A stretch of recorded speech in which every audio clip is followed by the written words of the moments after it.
স্বরাষ্ট্রমন্ত্রী নিরাপত্তা দিতে না পারায় তিনি ব্যর্থ হয়েছেন। তথ্যমন্ত্রী তিনি স্পষ্টভাবে ব্যর্থ হয়েছেন। আওয়ামী লীগের সুশীল সমাজকে তিনি মিডিয়ায় স্পেস দিচ্ছেন। আওয়ামী লীগ বিগত 16-17 বছরে অসংখ্য গুম খুন গণহত্যা চালিয়েছে এদেশের সাধারণ মানুষের উপরে, বিরোধী দলীয় নেতাকর্মীদের উপরে। তার ফলশ্রুতিতে গণ অভ্যুত্থানের মুখে পরে শেখ হাসিনাকে পালিয়ে যেতে হয়েছিল দিল্লিতে। এই সরকার, নতুন সরকার গঠিত হওয়ার পরে গত 4 মাসে আইসিটিতে নতুন কোনো রায় আমরা এখন পর্যন্ত দেখি নাই। নতুন কোনো তদন্তের রিপোর্ট এখন পর্যন্ত দাখিল হয় নাই।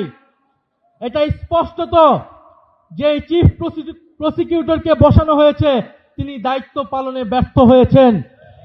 অবিলম্বে তাকে পদত্যাগ করতে হবে এবং নতুন যোগ্য দায়িত্ববান ব্যক্তিকে বসাতে হবে, যিনি আন্তর্জাতিক ট্রাইব্যুনালের মাধ্যমে বিচার নিষ্পন্ন করবেন এবং দল হিসেবে আওয়ামী লীগকে নিষিদ্ধ করার সকল ব্যবস্থা নিশ্চিত করবে।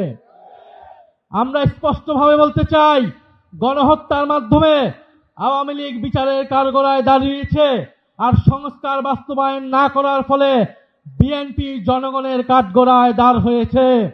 এই দুই শক্তির বিরুদ্ধে আমাদেরকে এখন সমানভাবে লড়াই চালিয়ে যেতে হবে।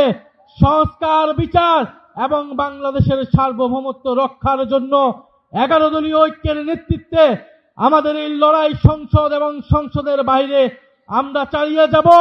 আপনারা সেটার জন্য কি প্রস্তুত রয়েছেন? শরীফ ওসমান হাদী হত্যার বিচারকে আমরা নিশ্চিত করব ইনশাআল্লাহ। সেই সকল হত্যাকাণ্ডের বিচার আমরা নিশ্চিত করব। এবং আরেকটি কথা বলে দিতে চাই, আওয়ামী লীগ একটি ফ্যাসিস্ট, গণহত্যাকারী এবং সন্ত্রাসবাদী সংগঠন। আওয়ামী লীগ দেশের স্বাধীনতা, সার্বভৌমত্ব বিরোধী সংগঠন, যার আশ্রয় হয়েছে দিল্লিতে। কারণ আওয়ামী লীগের শেকড় রয়েছে দিল্লিতে। আওয়ামী লীগ একটি ভারতীয় পার্টিতে পরিণত হয়েছে, আগাগোড়ায় এটি একটি ভারতীয় পার্টি ছিল।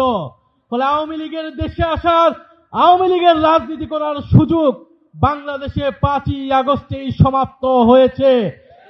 যারা সমঝোতা করছে, যারা নতুন করে স্বপ্ন দেখছে আওয়ামী লীগকে রাজনীতিতে পুনর্বাসিত করার, তাদের পরিণতি আওয়ামী লীগের মতোই হবে। আমরা স্পষ্টভাবে বলতে চাই, আইনমন্ত্রী বিচার করা না করার কারণে তিনি স্পষ্ট ব্যর্থ হয়েছেন। স্বরাষ্ট্রমন্ত্রী নিরাপত্তা দিতে না পারায় তিনি ব্যর্থ হয়েছেন। তথ্যমন্ত্রী তিনি স্পষ্টভাবে ব্যর্থ হয়েছেন। আওয়ামী লীগের সুশীল সমাজকে তিনি মিডিয়ায় স্পেস দিচ্ছেন। এই সব কিছুই বাংলাদেশের জনগণ দেখছে।